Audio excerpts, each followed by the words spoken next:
Okay, let's get started.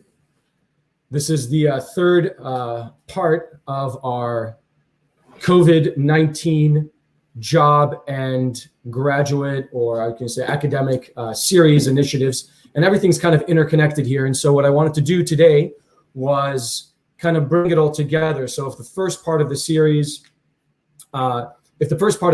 was about a more higher level about the job market and what you can do to really improve your chances of getting a job. The second was a deeper dive into resumes. The third one really is talking about another option that some people may or may not want to take into account, and it may be worth looking into and be interesting for you to kind of consider. And that's the opportunity of graduate school and what that would mean for you in terms of another option for or during this economy, really, to say the least. So what I wanted to do today was introduce you to a good friend, a colleague, and a real incredible individual who has gone on to do some incredible stuff that we'll talk about shortly, but at least I want to introduce her, and then of course thereafter introduce myself. So go ahead. Hi everyone, I'm really excited to be talking with you today. My name is Nadine. Right now I'm finishing my master's amidst the COVID crisis at the University of Oxford on the Rhodes Scholarship. And previously I did my undergraduate degree at Michigan. I'll be starting a medical degree at Stanford and also on the Knight Hennessy Scholarship. So I'm hoping today that I'll do my part and really filling you all in on my journey and my applications through different scholarships. Thanks so much, Nadine. As you can tell, I can't even begin to describe the achievements that Nadine has been able to do in the last decade of her life, whether it's going to Michigan and being the commencement speaker there and doing incredibly well, starting a nonprofit that she's going to talk about as well at some point, because it's all part of her bigger narrative and story.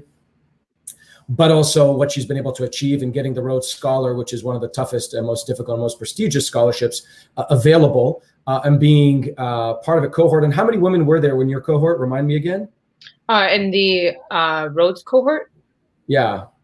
Oh, I think I wish I don't want to give you the wrong number, so I'll look it up and I'll get to you all in the later parts of the presentation. But quite a few women, so that's good. I think so. I feel like there was I know there was something that CNN featured you, and there's something about it was either more women than men for the first time, Yeah. or more women of color or something like that. But it really was an excellent figure and definitely an advancement for the Rhodes Scholar from that perspective. And now she has been recently admitted to a number of medical schools and decided to go with Stanford Medical School on a full ride scholarship, one of the most prestigious scholarships again. Globally. So I'm incredibly proud of her. And I'm very, very proud because she has been part of the team as the director of college and graduate admissions for the last few years, and has done an amazing job to help quite a few of our clients get into top undergraduates and graduate schools globally.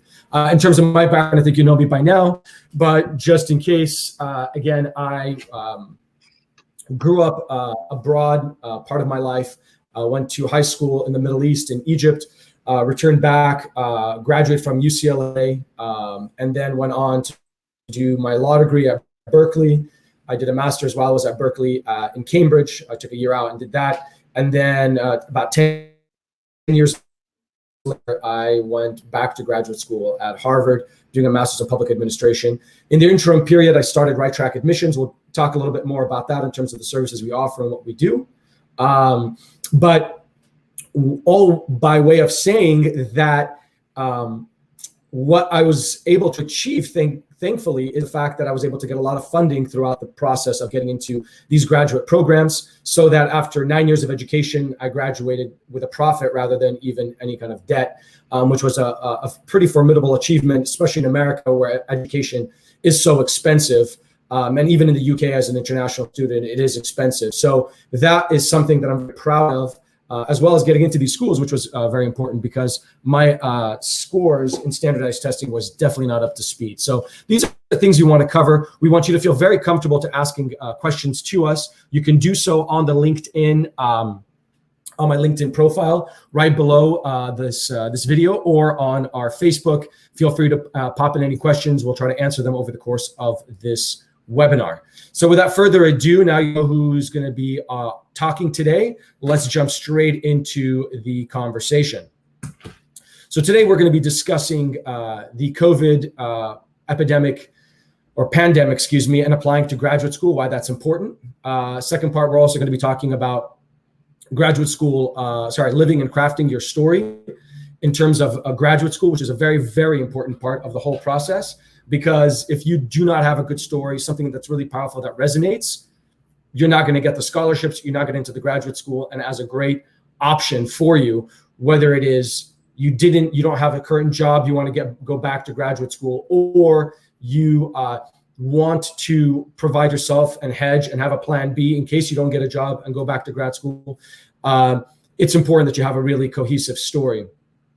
That also plays a role into graduate school funding, which is one of the biggest concerns that we keep hearing over and over again. And Nadine's really going to step up on this front and try to give you some pointers for that. And then finally, how we can help you through the process as a company, given our track record in helping people in similar situations. So I think without further ado, we'll jump straight into it. So let's get into some of the doom and gloom. I like to pull up what we've all probably been obsessing about over the last month and a half globally, sadly and almost sadistically obsessing about, which is the map of the world and the infection rates. You can see here, I'm going to go to the Johns Hopkins Coronavirus Resource Center to give you a sense of where we are today. We've just topped over 2.6 million infections globally, with 180,000 deaths here at home in the United States. We are about fourfold ahead of everybody in the world. Sadly and depressingly, in terms of infections and death rates at over 45,000 just as of this morning. So it is a very real pandemic, and it is one that is infecting and impacting people all over the world. Over 180 countries out of 185 countries out of 193 have been directly impacted by this virus. And it's impacting not just our health and the health of our loved ones, but obviously the economy, which is really making things very difficult for people to survive. And we both know that we're privileged in the fact that we could be isolated here in our homes while other people don't have those options and have to work to be able to help people around them as well as to survive. So that gives you a little sense of where we are and why this is an important issue. Another factor I wanted to quickly show you over here is the fact that unemployment rates have gone sky high. As you can see, we had 3.3 million as of, that was actually a little bit older, about actually I think like 2 weeks ago. The total unemployment has been about 22 million in the United States alone, which is astronomical and in fact very, very scary. And that unemployment plays a role into the admissions process. And so what you see down here in this graph is you can see, and oddly enough, there's a spike of admissions applications in 2009 in the last economic crisis, which oddly enough was when we started Right Track in 2008 in the last economic crisis. And right there, you'll see that there is a correlation often enough that when an economy plummets, people apply to school. And we expect the same reasons here. And because of that historical trend and other trends and speaking with people, we wrote an article and published it on Medium just yesterday. I wanted to kind of showcase right here, and you'll see it below, which is future proofing, which is a term that we're really going to be using a lot. And our series starting in about next month, is all going to be about future proofing your profession, future proofing your career path, and even graduate school and the whole process. So do look out for that. We're going to do another series next month based on future proofing as well. And you can see we kind of wrote an article which really focuses on these core factors, which is if you go to graduate school, it helps you have an opportunity to weather the storm while everything around you is kind of readjusting and trying to figure out how the economy is going to work. Jobs are plummeting.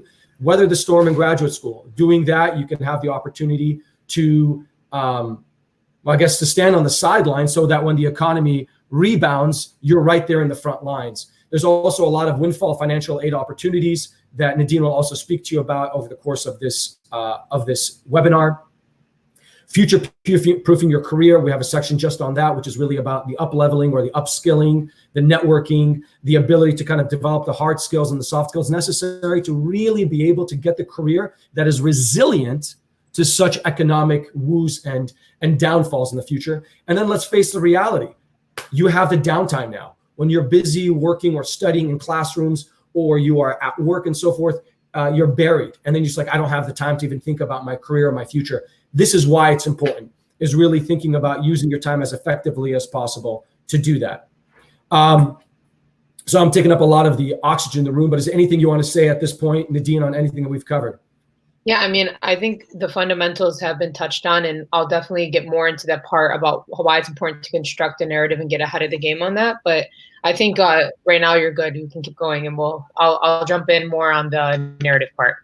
Fantastic. So right now I want to kind of really just go ahead. I mean, the way that we usually build up these webinars, and we've done these in the past, and you can see that on our website, is there's a 3-part process. It's basically building your story, writing your story, and basically applying your story. So the idea is that, building your story is about grabbing and having those life experiences that allow you to write your narrative. It's very, very difficult to be able to write a constructive and interesting story if you don't have life experiences that allow you to write the story. Right? So it's very, very important to grab the life experiences, to surface them, to experience them as if you're writing your own story while you're living it. Okay, that's the first part. The second part is how do you take those life experiences and put it onto paper so that you can convince an admissions committee or a scholarship committee and so forth that you are the best candidate for their program or for their fellowship. And the third part is how do you take all that information, the life experiences, applying it onto paper, and then sending that out to all the universities. So that's really applying your story. So it's a 3-part process, but we wanted to do here just give you a taster of one of the most important factors, which is stage 2, which is saying, okay, now that you've got the life story, how do you put it onto paper to attract the university? So some things you want to be thinking about is why the degree, why now, and what are your career goals? And so if you're saying, I want to go back to school purely for COVID and you leave it at that, and that's it, that's not persuasive enough. You've got to tell me why and what you've done fits into what you're doing now and what you want to do in the future. So you always want to think about continuity and flow, who you are, what you've studied, where you've worked, and what you want to do, and what are your career goals. You also then want to kind of highlight the short, the medium, or the long-term goals that you have. So just don't think about it right as soon as you graduate what you're going to do, or you don't want to think about it just what you're going to be doing in 15 years. It's a slow, methodical process. Now, things deviate. I mean, just take my life. I went to undergrad, studied history and political science, went on to law school, worked at a law firm, then started Right Track. And then my life kind of went all over the place. I ended up working with the US government doing international development law, going back to graduate school in my mid-30s, moving back to California and starting another business and doing other stuff and legal work and so forth. So your life deviates, right, over the course of your life. And kind of like how Steve Jobs said, it's a series of dots, and somehow you have to have the confidence and the belief that they're going to connect. And that's really why you're trying to outline for them, at least the best you can, the short, medium, and long-term goals, and then how the degree will help you achieve that. Okay? So these are core things you have to think about from the beginning. Also, when you're answering the why, the school, and I know, Nadine, you've done this quite a few times for every school that you've applied to over and over again, because you didn't just apply to Oxford. You didn't just apply to Stanford. You didn't just apply to Michigan. You applied to a number of schools. So you were constantly thinking about academics, why that school makes sense for you, the community, where the physical location, the geography, the environment, and then the personal connection you have with the school, right? Yeah. So, correct me if I'm wrong, but if you were applying to Harvard Medical School, you would maybe mention somebody you knew there that you spoke with, right? Yeah, for sure. I mean, I think the best approach is to take a deep dive before you even get into the actual writing, is to take a deep dive into looking into the university, even contacting admissions or professors that you might be interested in working with. For example, if you're applying for a PhD or some sort of professional degree program. And also this is important because, everybody can write the generic things that you get off, the base level website dive where, I'm interested in this extracurricular, or I'm interested in this specific area of study or whatever it is, but those are basics. And so when you're writing your application, you really want to have that deep level internal reflection as to why you're applying to that program. And you can accomplish that by contacting the people. Sometimes even there's different people's names of students who are admissions coordinators that you can contact students and talk with them. So rely heavily even on LinkedIn networks and try to connect with people or look at things that they're involved in, because the more specific you are, the more personal your narrative is, and that gives a better light into who you are as a person. Exactly. And we kind of talk a little bit more about that. You see that research component right here. Now, we know you can't visit campuses right now, but there are obviously a lot of virtual tours. A lot of people are doing that. We have a colleague of ours, for example, for colleges, where she created a company called College Scoops, and they are basically creating kind of like almost booklets or informational packets about each university, as well as ambassadors on the campus who can speak to you about the campus experience. There's webinars that each of the universities have, and a lot of them have been doing a ton of stuff on this, from this front, because they know everybody's virtually stuck at home and isolating from that perspective. You can obviously read the university information, but like Nadine said, it's not just about reading what's readily available. Go to their blog, go to their Twitter page, go to their social media accounts, pull out readily up-to-date information and speak about that, right? That shows that you've cared to go beyond just the subsurface level. Right? And then speak to the students and alum. Right now, if you go to Nadine and you tell her, tell me why you chose Michigan, she won't be able to stop. One, because she's also a proud Michiganite, and she's a Wolverine through and through, but she'll be able to tell you stuff that you won't be able to find. And that's super, super critical, why you want to speak to alum and students, even active students there at that university. So this should give you an overview of the whole of the process of getting those fundamental core things right. And I want to take another quick moment, and Nadine, please help me out here on this one.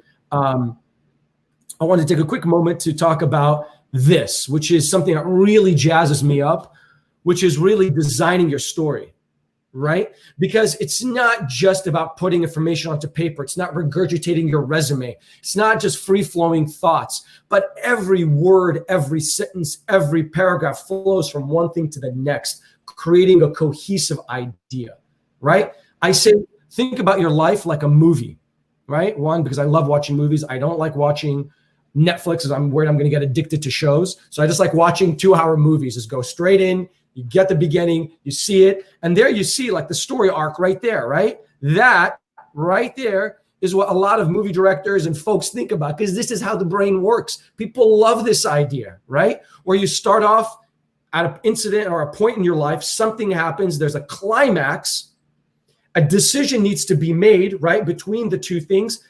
And then once you've taken that course of action, there's a resolution. That's how these stories go. That's how your personal statement needs to be designed. And if you're thinking about it, ask yourself, if I'm sitting in a movie theater and I'm trying to get the attention of the admissions committees, what is the opening scene of my life? How does it start?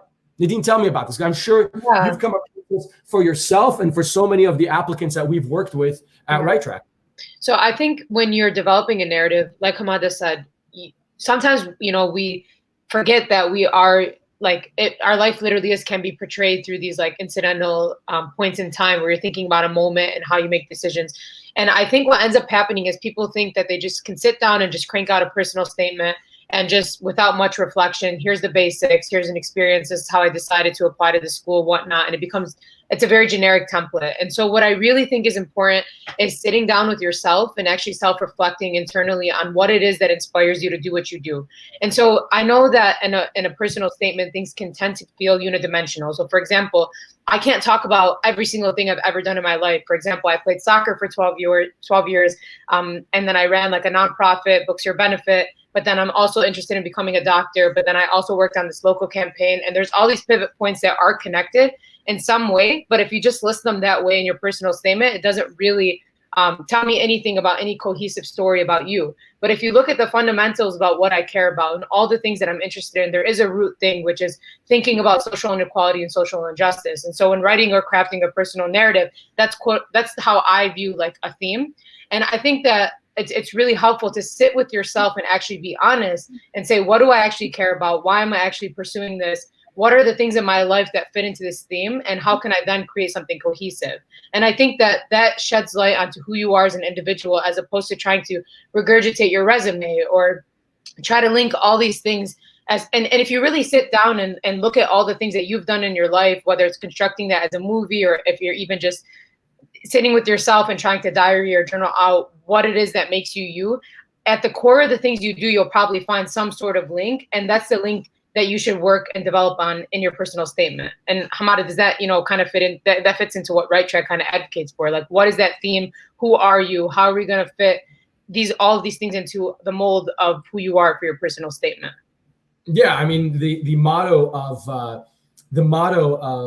Right Track is discover your story, get admitted, right? It's all about the storyline. It's all about how you can truly be able to distinguish yourself from the story you tell. And that's the most beautiful part, right? Because everybody has a unique story. In the end of the day, there is nobody who has the same exact story, because you're talking about over time. Yeah, you could all grow up in a refugee camp. You could all transition along the journey and all end up in America. But each one during that whole journey has their own experience and their own way of digesting and dealing with it, their own incidences along the journey, and they're all culmination in terms of how it ends.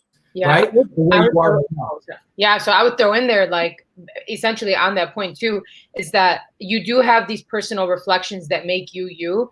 And that's what makes you stand out. And if you're there is no right answer. There isn't, this is what admissions want to hear, or this is what someone thinks I should write, therefore I have to write it. The best personal statements are the authentic ones, where people really deep dive into what is that unique personal experience and what are the reflections that I had along the course of this journey. And that allows you to write something that's authentic and real. And I think that really stands out well with people in the admissions process. So I would definitely just echo what Hamada said. And, I think, for example, I've read a number of stories of students who are immigrants into the US and they're applying into graduate schools.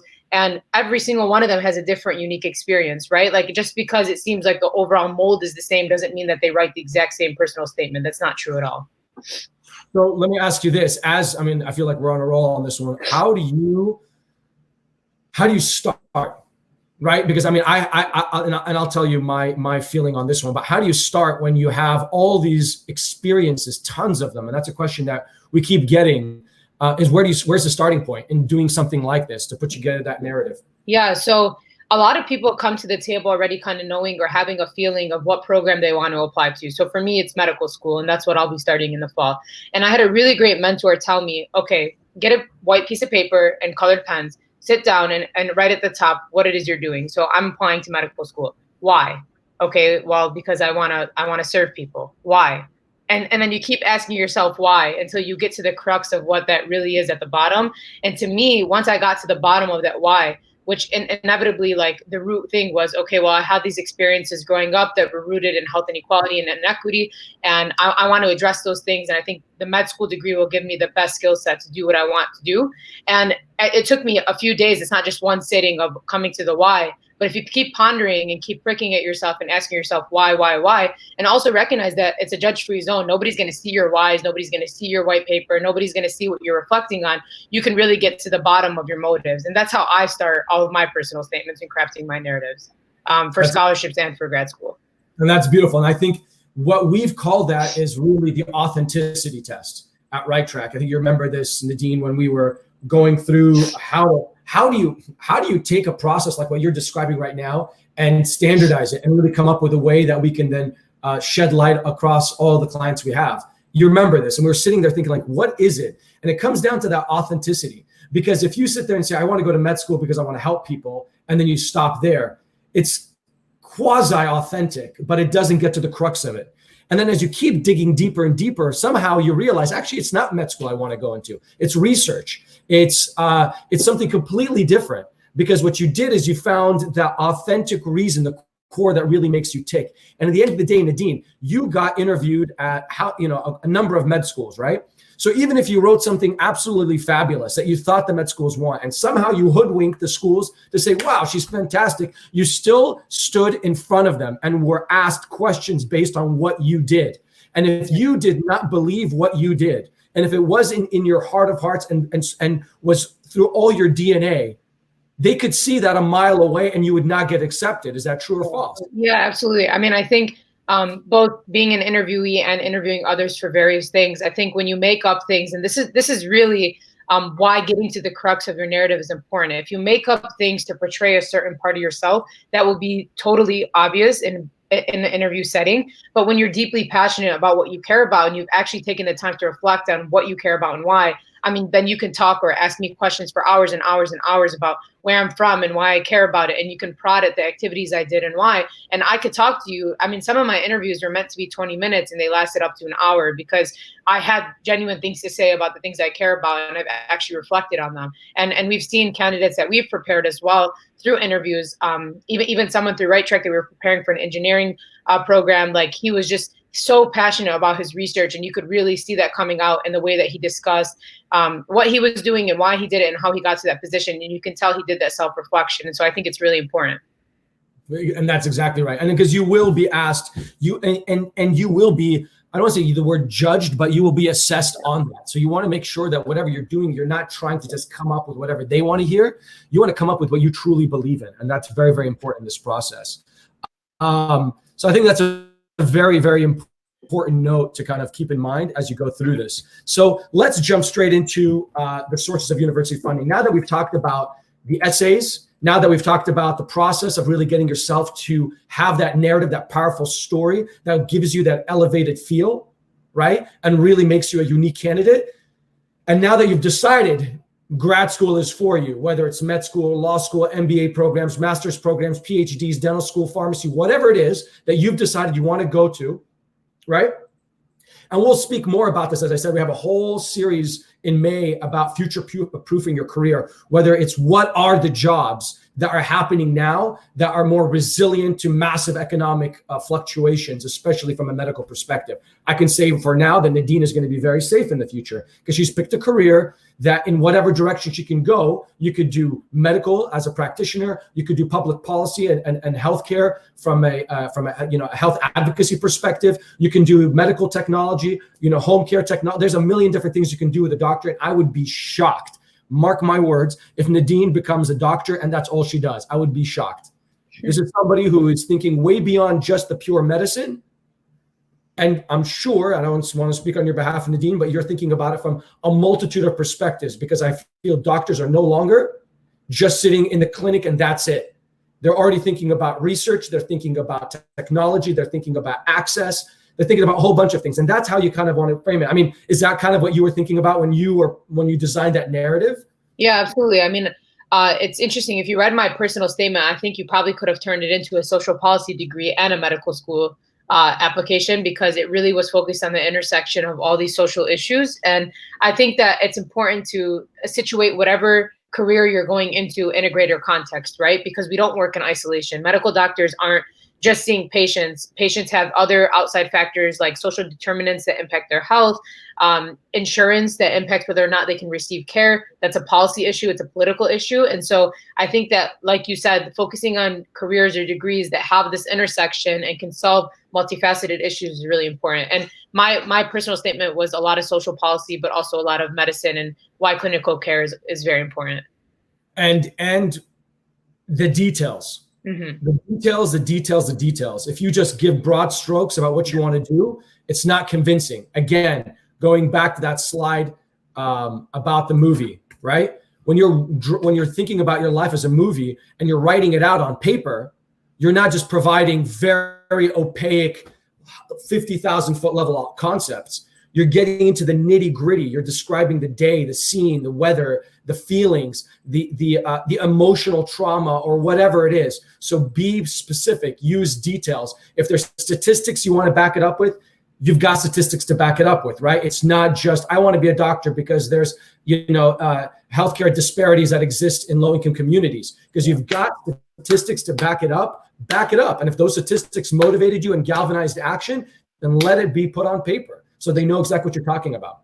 I would say, like, a good rule of thumb on that point is anytime you make a broad claim, follow it up with an example from your life or things that you've witnessed or experienced. So, for example, if I was talking about how social inequity impacts healthcare, that's a statement. And then the example of how how I've actually witnessed that was I worked at a food pantry where I was focused on giving books to the kids that were visiting the food pantry, the families. But then if you saw that intersection of like food and nutrition and inequitable educational resources, like some kids don't even have access to books, that might not directly translate into, okay, I'm a doctor in a clinical setting, but this is an example of how social context impacts the body. So that's what I mean. That's my personal example of one of the times where I witnessed this broad claim, but I started with the claim, if that makes sense. You cannot just stop at the claim. You have to give those examples and support. And it's exactly like you have it in a resume. You wouldn't just say, I'm a great, multitasker, period. You would say, I'm a great multitasker because, and you show actual example, right? Mm-hmm. Same thing here, no different. You have to substantiate it. Otherwise, it's just empty, platitudes about yourself. Yeah. Right. Okay. So let's jump back into to now that you've decided that you want to go to grad school. Now you're freaked out about how you're going to pay for it, especially in an economy where you don't have a lot of savings. There's not a lot of bank loans that are coming out. What do you do? So take it away. Yeah. So obviously this first slide, we're going to talk about just broad level funding. And then afterwards, we'll get into some of the COVID-19 specific research that we've done. But the first thing is you'd be surprised by how much need-based aid is given to students. Of course, that's not to say that it makes it all the way affordable and there's still inequities that persist. But what I found in my application process was, I'll just give the example of Harvard Medical School. So when I applied to medical school, I thought that there was no financial aid for people's families who come from lower income backgrounds, or even just medium or median income backgrounds. But then what I quickly found out was that a lot of these schools have grants and different resources in place for need-based aid. And so you'll definitely want to optimize on those. And then a majority of your funds will likely then come from student loans. Now, there are obviously different loans, and what's happening in the COVID time, and we'll get into this in a little bit, is some of the loans are being, you can defer loans, you're having zero interest loans, and they're federally subsidized loans. So they're loans that aren't they're not as high of an interest rate as if you were to take out a personal loan. So that's of course, loans are obviously create inequity, and there's a different there are many obstacles that come with loans, but that's just one option that you have. And then what you'll find is, depending on the university, there are also these school specific scholarships that you wouldn't have known about until you got admitted. So for example, when I was applying to UCLA, again, I went into med school and with the mentality of, I'm probably going to have to get $300,000 in debt to get this degree when I applied. And then when I went to my UCLA interview, I found out that they have something called the Geffen Scholarship. So that's a scholarship specific to UCLA med students. And then there are also some schools, and you should look at this when you're weighing, should I go to this school or that school? What sort of assistance are they giving their students or opportunities? So for example, at Stanford Medical School, you can become a TA and you get paid to do that. And a teaching assistant position gives you quite a lot of money. And it's after you've taken the class, you can apply to get that position, where a lot of med schools don't have that teaching opportunity where you can both get teaching experience and paid experience. So these are just some of the things that every school, it will look a little bit different, but these are some of the broad-based things that you can expect when you go into your graduate program. And then, of course, I just think it's important to also make sure you're looking at local grants. So in the state of Michigan, for example, there's a large Arab community, and there are some foundations and local scholarships that are specific for Lebanese students, for Arab students, for Yemeni students, and all these different local foundations that maybe don't have the reach to publicize their scholarships by and large. But if you look up identity-based scholarships, and there are scholarships for all sorts of things, not just culture, not just religion, but all sorts of different athletes, whatever it is, and you can really find a lot of money. Like I remember a couple years back in the middle of my undergraduate degree, when I was applying for grad school, I found $1,000, $2,000 scholarships for all sorts of different things that were happening at the local level. And sometimes those local scholarships only have a few people applying. So it's less competitive than international or far reach scholarships that happen across the state. So these are just things that are broad level, that are available to be thinking about. And it's to say that there are a lot of resources that are hidden in pockets on websites and foundations that people don't know about, but you could have access to them if you start early and start investing time into researching them. Yeah, and I'll tell you, like in terms of my own personal experience, nowhere did I get as much funding as you, Nadine, in terms of what you've been able to achieve. Thank God for all the stuff that you've been able to do from that perspective. But I can tell you, I kind of like how you are. You hustled it, right? You didn't just kind of sit back and expect them to throw a scholarship your way. They do that, obviously, and thankfully for that, because they really may want you as a student. But the reality is you got to hustle it. And it's not just what you get at the beginning of the year. It's also throughout the course of the year, you're like, look, I need to make some more funds, money, work, study, teaching assistants. And for example, for me, when I was at law school, I became a teaching assistant at what they call the GSI, a graduate student instructor, and also a grader and a reader, all 3 years of law school. So I got tuition remission and I got a stipend.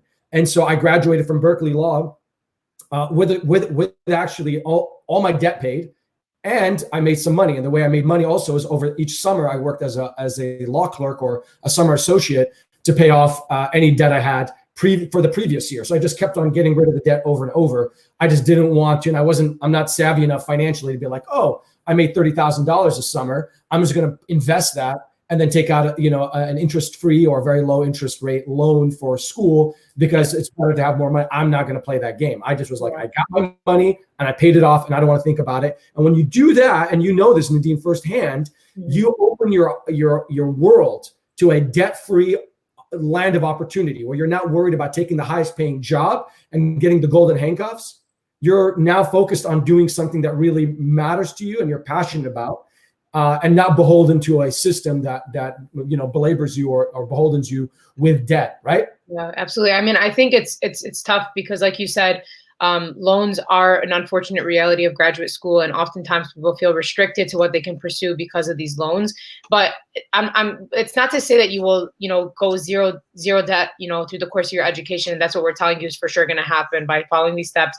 No, but of course there are things that you can do and hustle your way through, and there are a lot of things hidden in like we said, in those pockets that can really help you be smart for the future and be less beholden to that system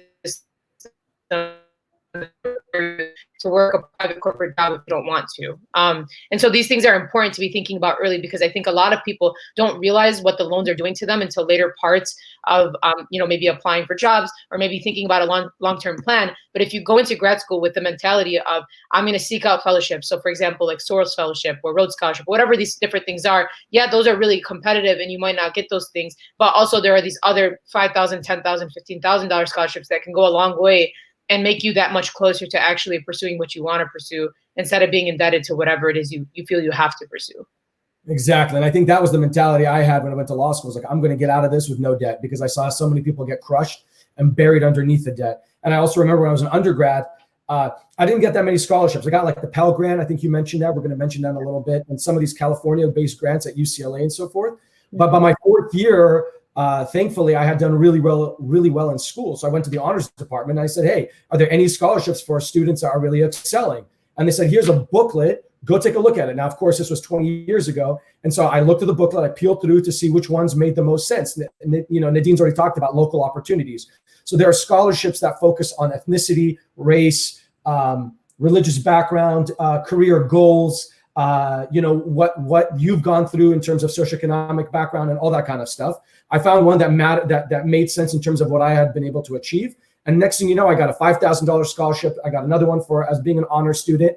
And I was able to pay off all of UCLA in that last year alone and graduate with no debt, again, giving me the comfortable ability to do what I wanted to do after I graduated and not be beholden to certain things. So these are just the ways that you have to look at it. It's a mental thing. You got to go in there and say, I am not going to be in debt. I'm going to do everything I can to be able to get through this education without suffering. Now, obviously, it's fortunate. We're privileged. And there's some people that need to work the whole time, right? And I was fortunate enough that I didn't have to work throughout my studies except for teaching classes and so forth, which came very natural to me and fit beautifully into my normal study agenda, right? It's very different to be a teacher in a class or a TA than going and working at like a local McDonald's or, serving cups as coffee as a barista, where I really have to be in a job setting versus like being on campus. So I get it. But I mean, just keep thinking about ways that you can walk in and have that mentality. I am not going to pay for this education. I'm going to do everything I can to find every source of income possible. And it is out there and it is available and there are scholarships. So let's keep moving ahead with that discussion. So let's go. I think the next slide was a little bit more about funding that pertained, and I pushed you on this one, Nadine, when we were creating this slideshow. I wanted you to kind of think about what is going on in terms of just the present environment so that folks who are applying now can kind of keep these things in mind. Yeah, so I think one of the biggest things is, I was just looking at, for example, the GRE, and it costs $200 to sign up for the GRE.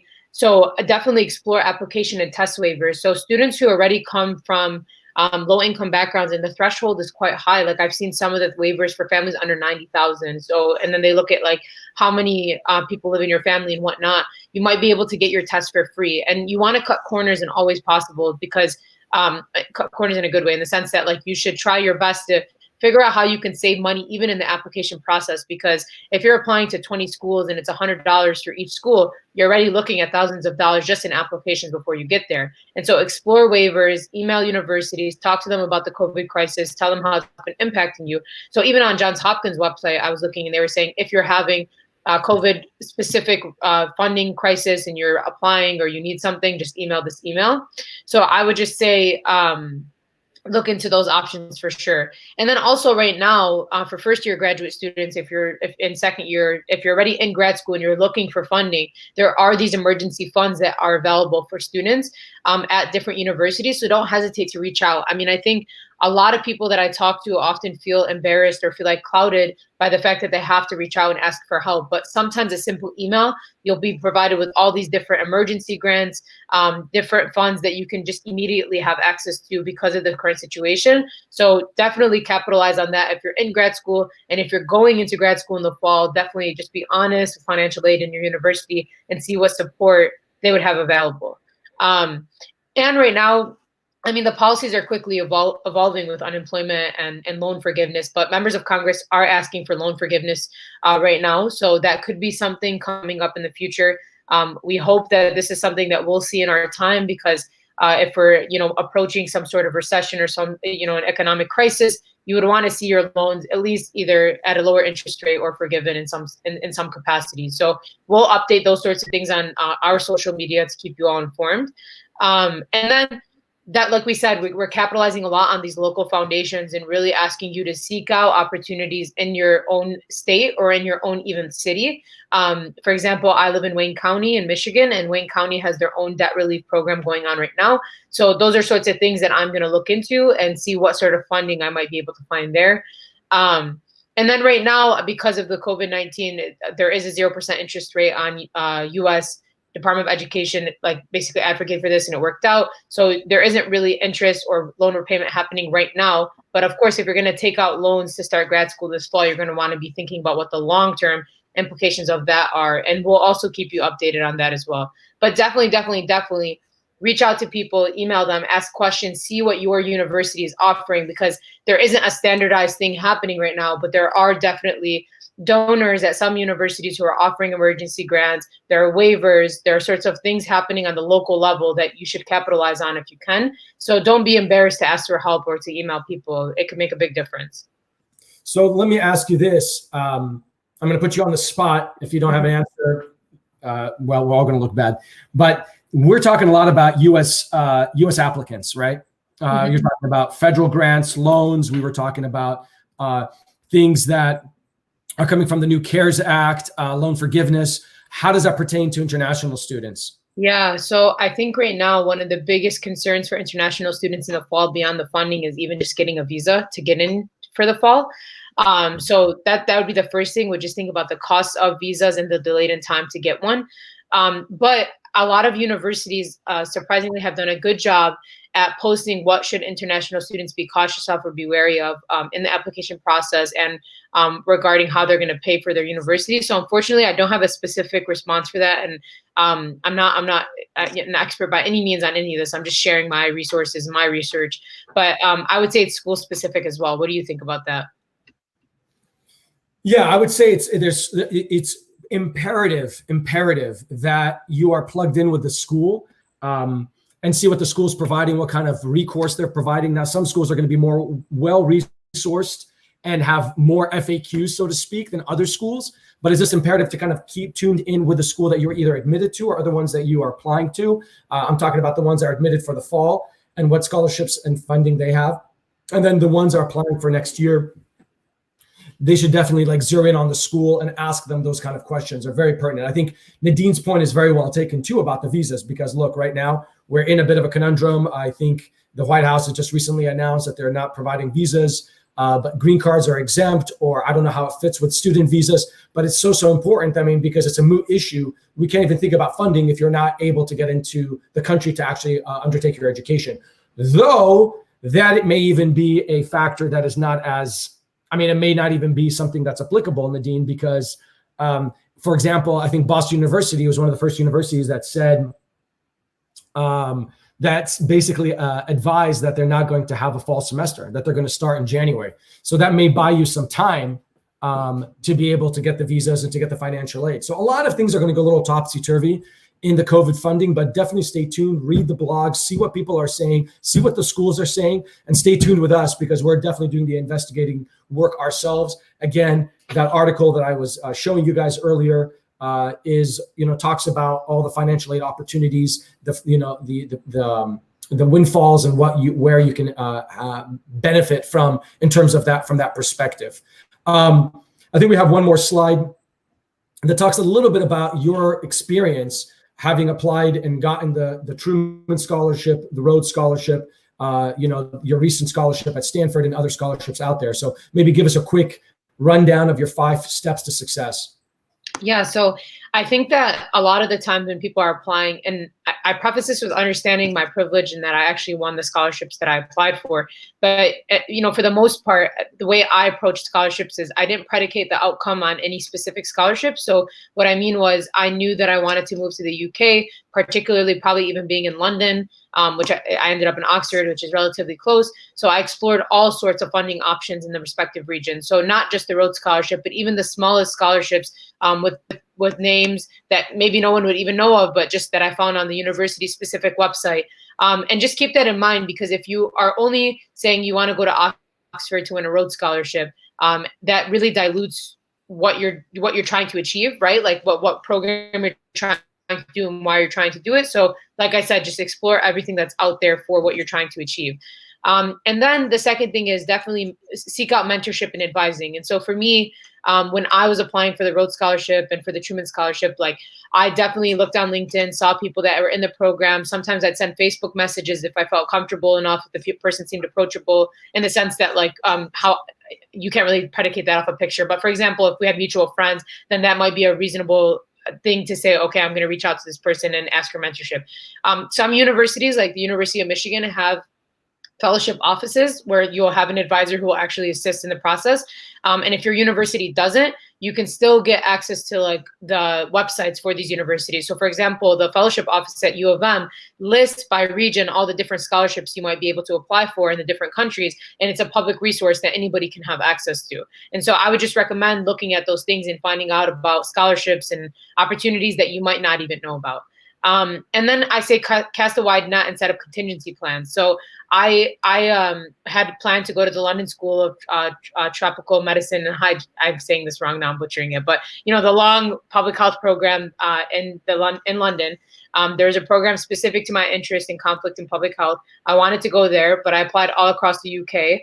And I had contingency plans where I was like, if this one outcome doesn't work out, what are the alternative things I can do? And so I went from like, okay, here's all the grad programs that I want to do if I can afford them. If I can't, then this is the internship or summer program I'll apply to so I can start applying for jobs until I apply to med school. So just like I said, it's all about the first point actually of not actually predicating your worth on one outcome and casting a wide net.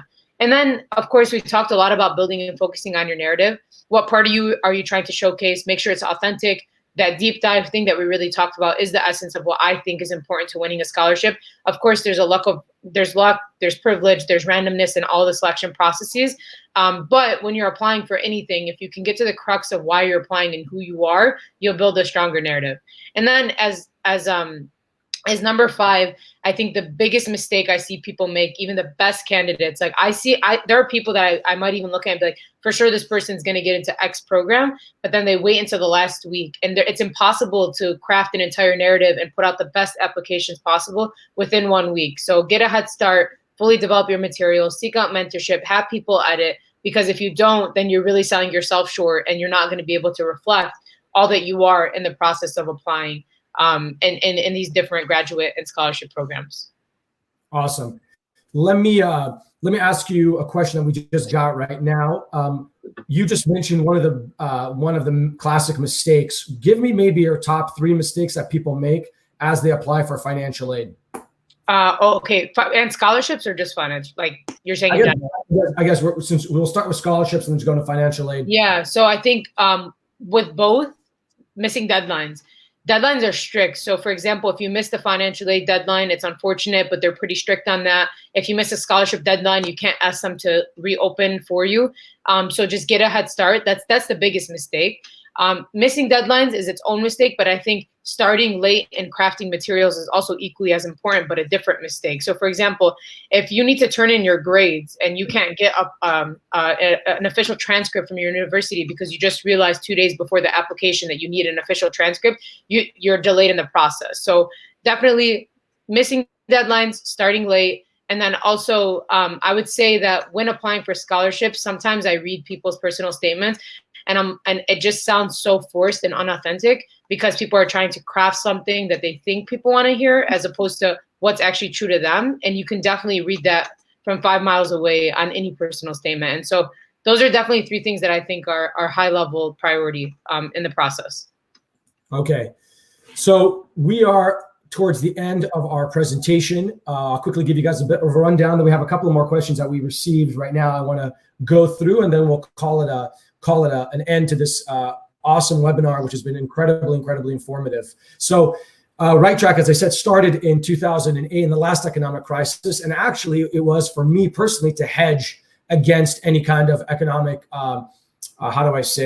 turbulence. I was even though I was an attorney, I had graduated from Berkeley Law, passed the California bar, and I was practicing as an attorney. Everybody was on the chopping block. And eventually I was too. And I was laid off about almost a year into the job. But Right Track kind of came into my lap. I had a friend of mine who had considered starting something like this. We worked together on it. And that's how Right Track started in that economic crisis. And then the people that we were servicing thereafter were people trying to get ahead of the game, going back to grad school, to upskill, to network, to gain the tools, to gain the resources, so that when the economy got better, they jumped right back into the economy. And they were ahead of the line because they had all the tools and skills and networking to be able to get the jobs that they wanted, versus the ones that kind of stayed in the economy and and I guess got stuck, either pigeonholed into a job they didn't want to be in or what have you, just to survive, right? So that's kind of how we started. That was really like the crucible of Right Track's genesis in 2008, 2009. And since then, we've worked with about 1,000 clients. Nadine herself has worked with quite a few, especially on the international front, which is one of her areas of specialty. Again, along their journey, whether they're in high school, starting high school at the age of 14, 15, 16, 17, all the way through college, all the way through graduate schools. We worked with people as young as 14, 15, and as old as, in their 50s are going back to graduate school. And we really do it through a personalized approach. As you can see, we're not just experts because we've read books and we're well resourced in terms of what's available. We've gone through it, every single one of us. I mean, you've seen the places that we've been to, the schools that we've applied to, and neither one of us, whether Nadine or I, were the likeliest of candidates. We didn't have the benefit of a lot of other folks have, whether in standardized testing or the type of education and support structures that other people do have. So we were not the likeliest candidates. And then, thankfully, we were able to get to the highest echelons of the academic sphere. And so that is something that we pass on. And those are the kind of experts that we have on the team. So what you see is that we're providing these free webinars. We have another webinar coming up next week on April 29th. That's going to be about the experience of a student who's currently at the Harvard Kennedy School talking about online education, right? Because she was in the middle of school and they shut the school down and now she has to study from home. So she's going to talk to you about her best practices in doing that. She also coincidentally is in the field of infectious diseases. So she'll talk about her experience and kind of parlaying her degree before, during, and her next step in that process. So we're going to close off that kind of school series, job series perspective for this month. We're going to feature Nadine again, likely in June. She's going to focus much more just on the college perspective, not just the graduate school, so that you guys can benefit from that. And if you have any questions for us, we're going to be able to send you guys this presentation if you email us.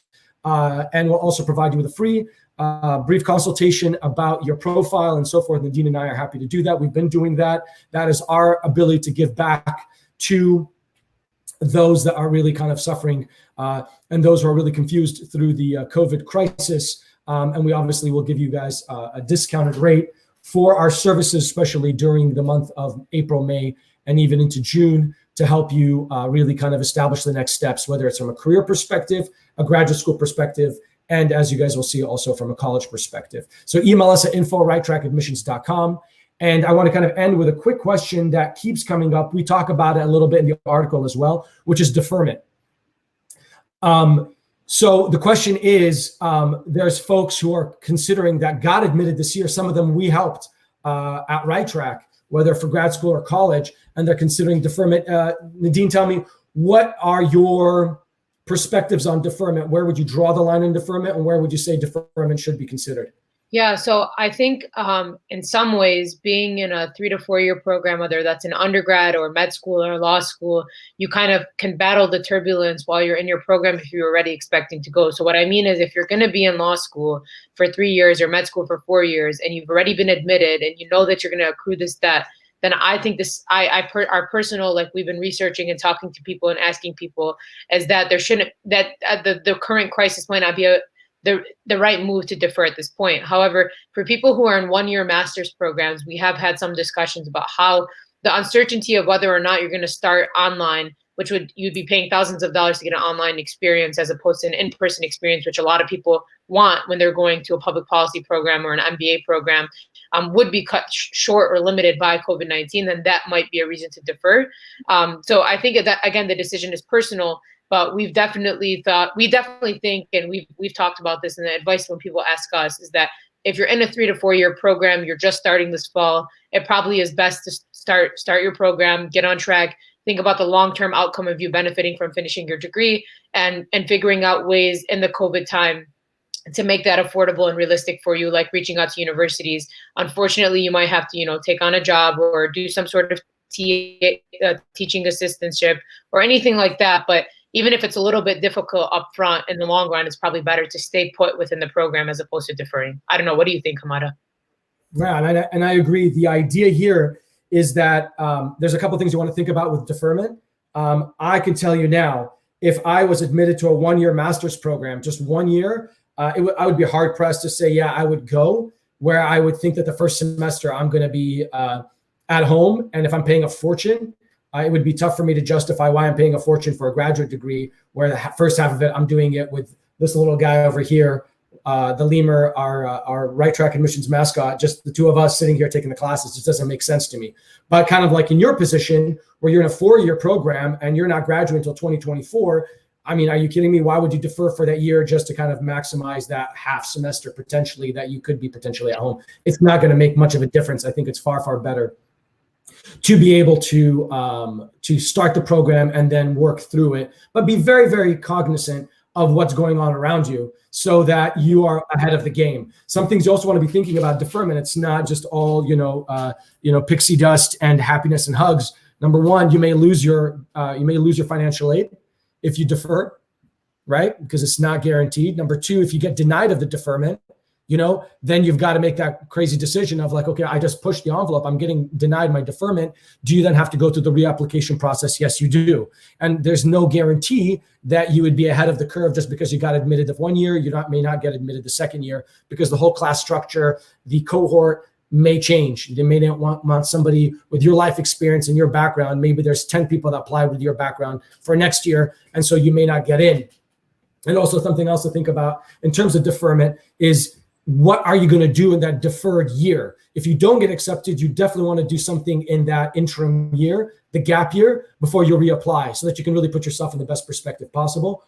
Or even if you were deferred and you got your deferred accepted, you still want to maximize that year so that you can kind of hit the ground running. And when you write your deferral letter to get that deferral, you want to be kind of outlining to the school what you plan to do in that interim year.